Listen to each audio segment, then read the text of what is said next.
بەلێ گوڵباخ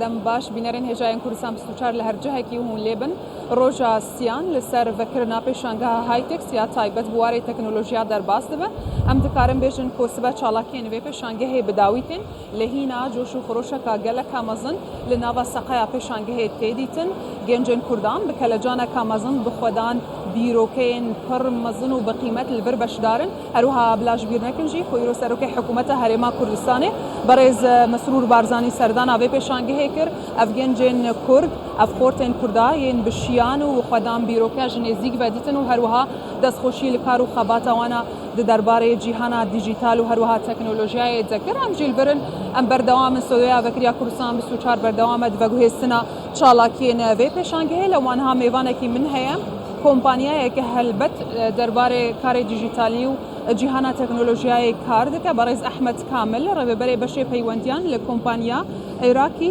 Innovators gelek bi xêr hatî ji bo Soya Vekiriya Kurdistan 24 proşûra we ye gelek dûr û dirêjî yeka dijî gel wê heye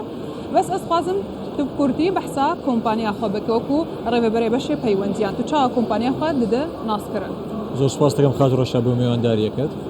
خۆی Iraqi Innovators ئۆرگانایزیشنێکە کە ئێمە دەستمان پێکە لە 2019ەوە بیرۆکەکەمانەوە بووکەوە عێراق داهێنانی زۆری تێدایە کوردستان داهێنانی زۆری تێدایە گەنجی بەتوانامان تێدایە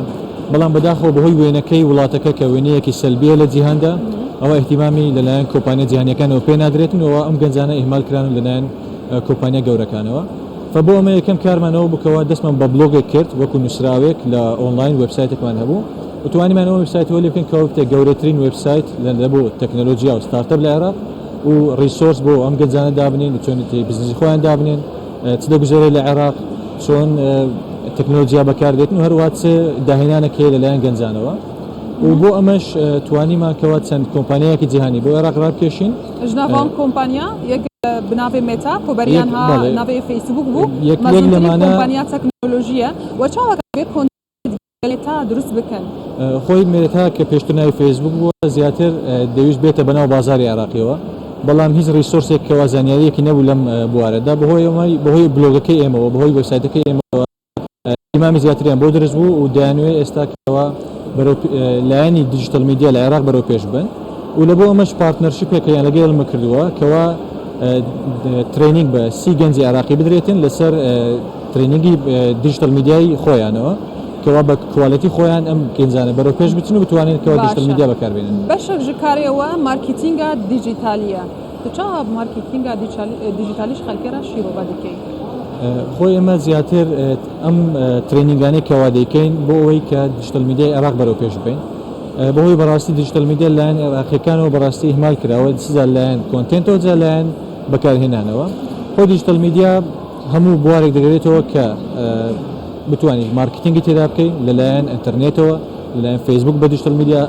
ئەتوانێت دابدرێتن وبسایتەکان بە دیجیتال میدیا توانێت دابدرێتن کێشەکەی ئێمەش لە عێراقەوە بکەوە کادری عێراقی بەکار نایەن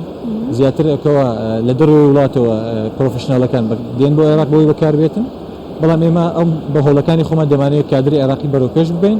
چجا لەلایەن دیجیتال میدیا لەلایەن کۆنتێنتەوە خولی ڕاهێنان خولی ڕاهێنانە ددن گەنجێن کوردن یاخود بیانینە گەنجی کوردن گەنجی عێراقینە